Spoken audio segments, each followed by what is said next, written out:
大家好，今日會與大家分享24節氣中的第21個節氣，大雪。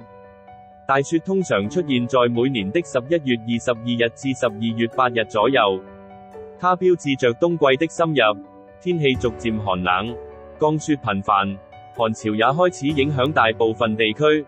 在這個節氣中，我們可以感受到冬天的真正來臨。大雪的名稱來自於古代農曆觀測中的天象變化。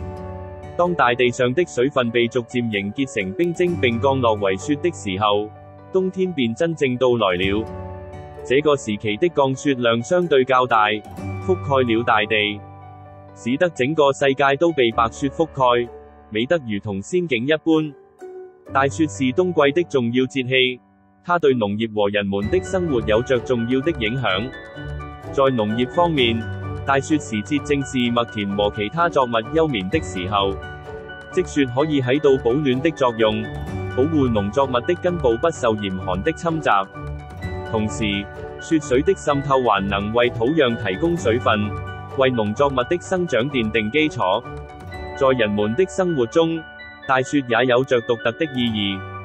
這是一個與家人團聚的季節，人們可以在溫暖的室內享受着家庭的溫馨，品嘗着熱騰騰的食物。大雪也是冬季賞雪的最佳時機，人們可以一起外出觀賞紛飛的雪花，感受寒冬中的美麗景色。此外，大雪還有一些獨特的民族和傳統活動。在某些地區，人們會舉辦刨冰節或打雪仗等活動，讓大家在寒冷的冬天裡感受到歡樂和活力。此外，一些地區還會舉辦祭祀活動，以祈求來年的豐收和平安。大雪節氣的飲食也有著特殊的慣例，這個時期，人們喜歡食用一些能夠暖身的食物，如熱湯、燉肉、熱鍋等。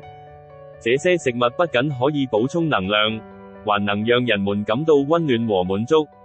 在大雪節氣裡，我們應該注意保暖，避免受到寒冷天氣的傷害。多穿衣服，保護好頭部和四肢是很重要的。同時，我們也可以利用這個時節進行一些室內活動，如閱讀、手工藝或與家人朋友聚會等，讓自己保持快樂和溫暖。多謝大家收睇，如果大家鍾意我哋嘅短片，記得 like、share、subscribe 我哋 Internet 的頻道。